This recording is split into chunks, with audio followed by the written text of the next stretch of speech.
Hello and welcome to Precon Decon, the video series where I deconstruct the pre-constructed decks of Magic the Gathering's history. We're going to keep looking at the Scars of Mirrodin decks here, and we're going to move on and look at Metalcraft, which is a blue and red deck.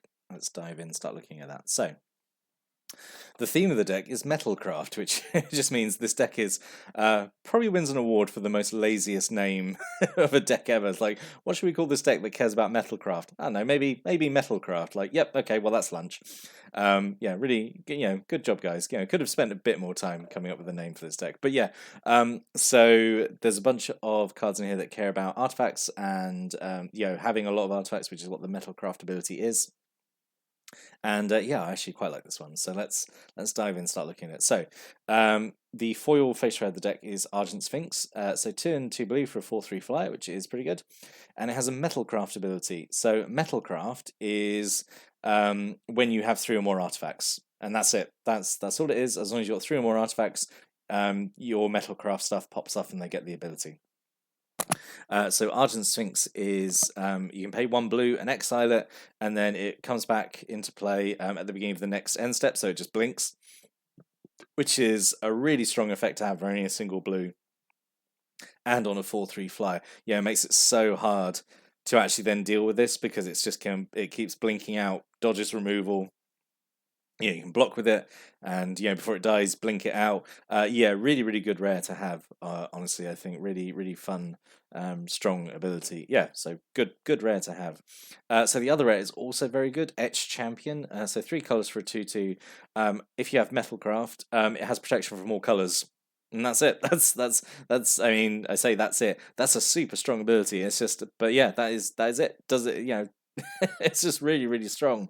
Just 2/2 protection from all colors. Yeah, really good, really good. So 2 excellent rares, I think, for this deck.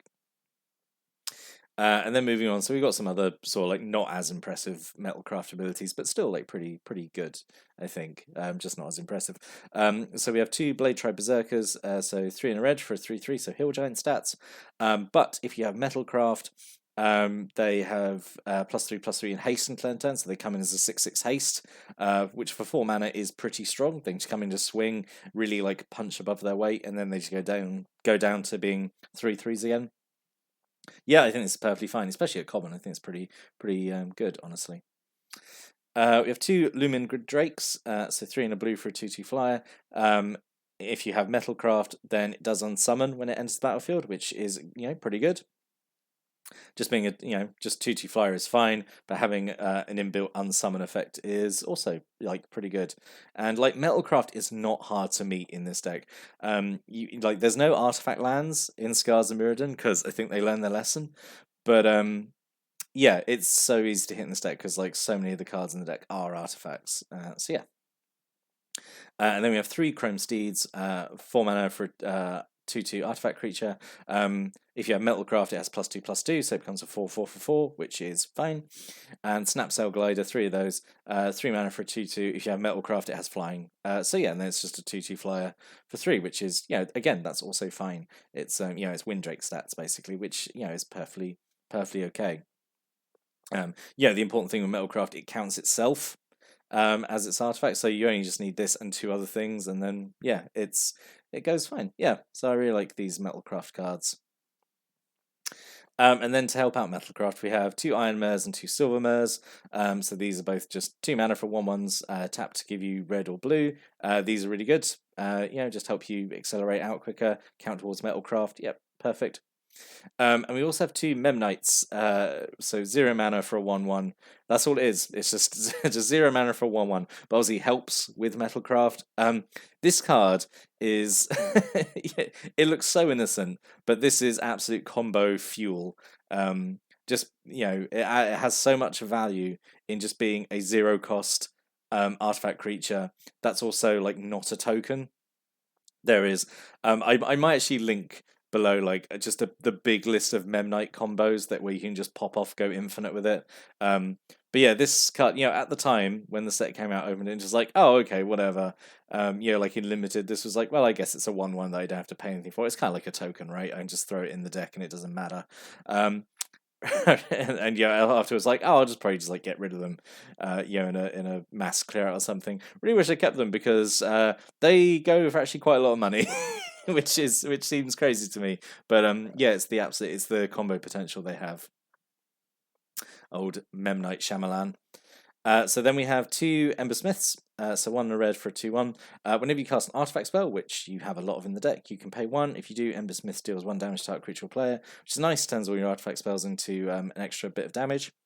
And then we have 2 Riddle Smiths, 1 in a blue for a 2/1. Whenever you cast an artifact spell, you may draw a card. If you do, discard a card. So again, this is also really good, turning every artifact you cast into a loot effect, which is pretty good.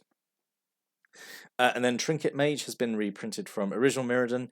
So 2 in a blue for a 2/2. When it enters the battlefield, you may search your library for an artifact card with converter mana cost 1 or less. Reveal that card, put it into hand if you do shuffle. So this gets the Memnites. There's a few other cards in here. I think there's some equipment that this can get. But yeah, it's pretty useful to have this this kind of limited tutoring effect just to search up your smaller artifacts. And yeah, obviously then set up Metalcraft. So yeah, it's good. I like it. So 3 Galvanic Blast. This is pretty good, I think, because it's basically better shock. So 1 red mana and does 2 damage to target creature or player at instant speed, so it's shock. But if you have Metalcraft, it does 4 damage instead, which is like quite a jump up for a burn spell. And again, it's not hard to meet this effect. So then you've essentially got a better lightning bolt, which is, I mean, if you, for 1 red mana, if you're doing 4 damage at instant speed, is pretty strong.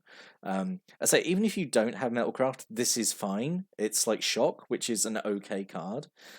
So having 3 of these is really, really nice. Honestly, I really like that there's three of these in the deck. Because you can get a lot out of this card, I think. Single Disperse, 1 in the blue, just to return a non-land permanent to owner's hand. Yep, this is perfectly fine, bounce spell. And then 2 Rusted Relics, so 4 mana. It's just an artifact, does nothing, but if you have Metalcraft, it is a 5/5 artifact creature, which is good, gives you an extra bit of muscle. And again, counts itself, and getting 2 other artifacts in this deck is not hard to do. So yeah, I like it. So then we have some cheap equipment. So we have a single Accorder's Shield, 0 mana artifact. Again, a lot of combo potential from a 0 mana artifact. But equipped creature gets +0/+3 and has vigilance. So just make a creature kind of super tanky and a good blocker. The equip cost is maybe a little expensive, but you're getting it down for free, so I guess it's fine. Again, helps Metalcraft.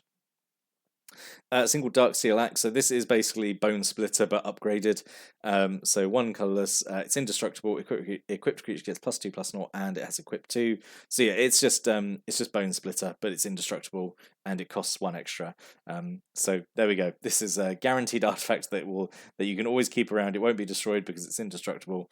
There we go. You got something towards Metalcraft.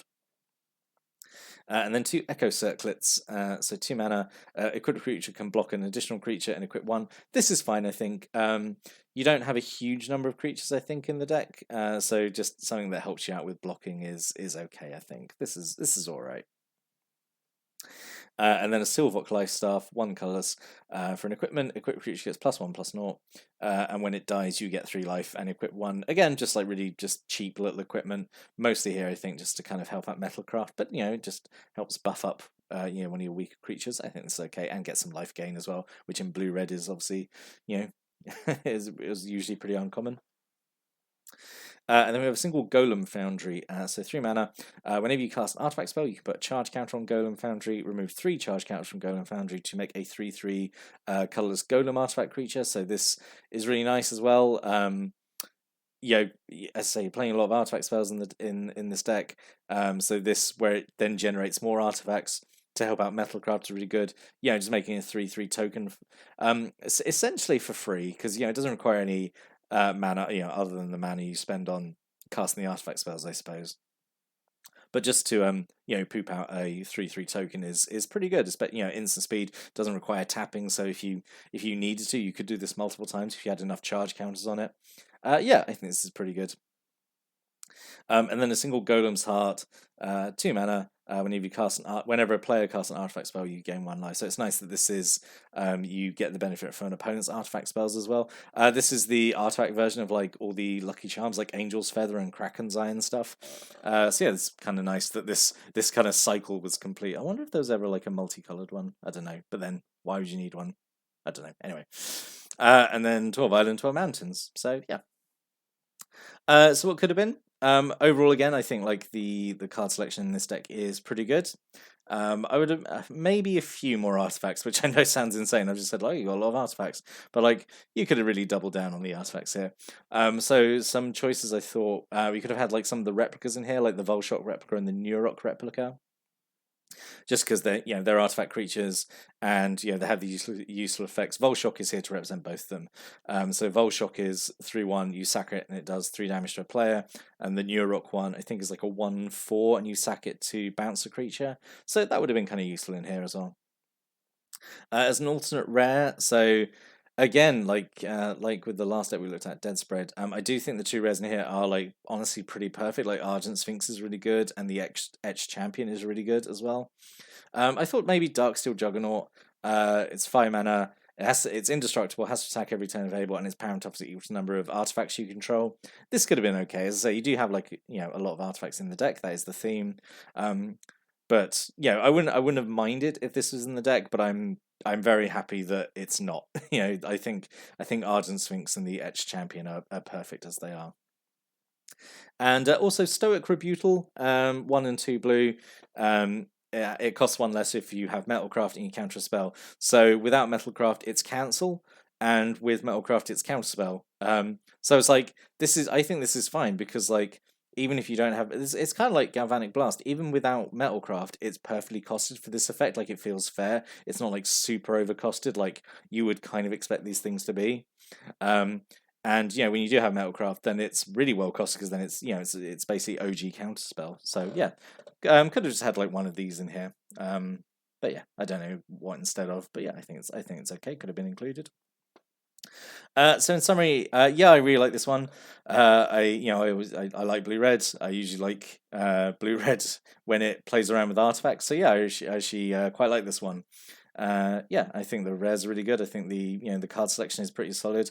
I like Metalcraft because it just feels like a fixed affinity, I suppose, maybe. And yeah, overall I just think I think it's pretty good. What are your thoughts on the deck after seeing it? Do you have any thoughts, stories, comments, opinions about it? Stick a comment below and I'll give that a read. But yeah, overall I thought this one was pretty good. I'm going to be back next time to look at another Scars of Mirrodin precon. But until then, thanks for watching and listening. Have a great day.